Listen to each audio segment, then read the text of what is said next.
Shalom saudara-saudara yang terkasih dalam Tuhan Yesus. Kita bersama-sama lagi di dalam firman Tuhan, renungan harian kita pada saat ini. Puji syukur karena saudara-saudara semua masih tetap bersama-sama di dalam mempelajari, merenungkan firman Tuhan. Satu hal yang sangat membuatkan kita semakin teguh percaya kepada Tuhan, iman kita semakin kuat adalah kita sering mempelajari firman Tuhan, merenungkan firman Tuhan, dan kita terus membaca firman Tuhan. Mari kita sama-sama berdoa pada waktu ini. Bapa kami yang baik, Tuhan Allah yang penuh kasih, yang memberikan kami perlindungan, yang memberikan kami penjagaan. Ampuni segala dosa kami agar kami layak di hadirat Tuhan dan kami benar-benar menjadi umat-umat Tuhan yang percaya sehingga akhir hidup kami. Terima kasih Tuhan, dalam nama Yesus, Juru Selamat kami sudah berdoa. Amin.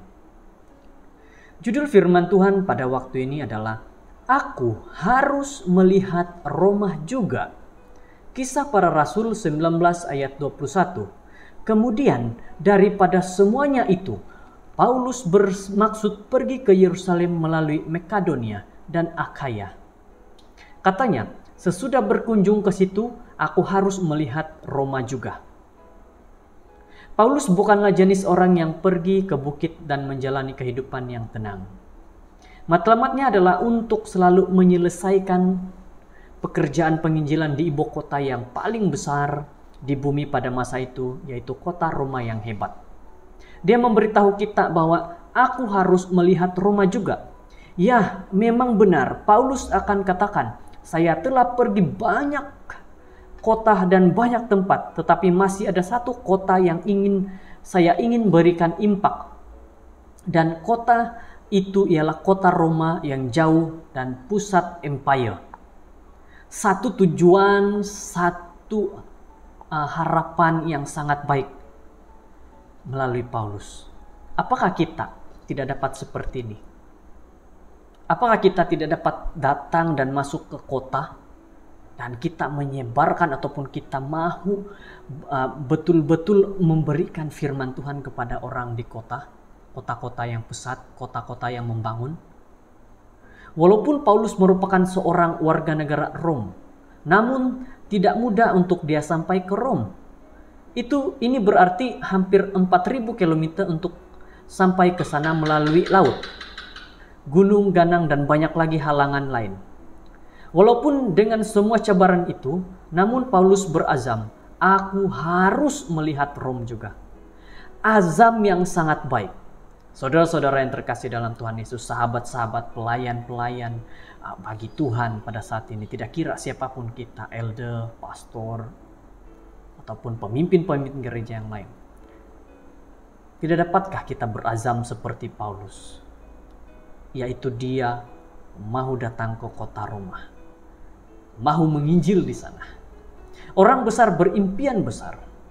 Mereka bertekad untuk mencapai sasaran, tidak kira betapa mencabar usahanya itu. Paulus tahu bahwa Rom ialah tempat nomor 1 paling berpengaruh di dunia pada waktu itu.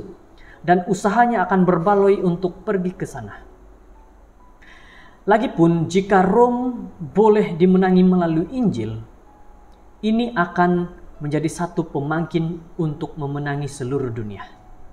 Satu nasihat, satu dorongan, satu kekuatan bagi kita untuk melayani Tuhan. Dikatakan, Paulus mempunyai keinginan untuk datang dan Paulus inginkan supaya orang-orang di kota Rom itu semua dijangkau melalui Injil Tuhan. Dan kalau semua dapat diinjil, maka tidak ada hal yang mustahil untuk datang ke kota-kota lain lagi. Sebagaimana yang terjadi, Rom telah menjadi sebuah pusat utama untuk penyebaran Injil dan juga penganiayaan Injil. Paulus menulis salah satu daripada suratnya yang paling panjang dan yang paling penting kepada orang-orang Rom. Dan Rom menjadi pusat kemurtadan kira-kira 4 abad selepas gereja Kristen membuat permulaan yang sederhana di sana. Sangat hal yang tidak baik apabila dikenalkan tentang kebenaran, malahan banyak yang murtad. 4 abad. Waduh, sangat hal yang sangat menakjubkan kepada kita. 4 abad, 4 musim. Sehingga orang-orang murtad pada waktu itu.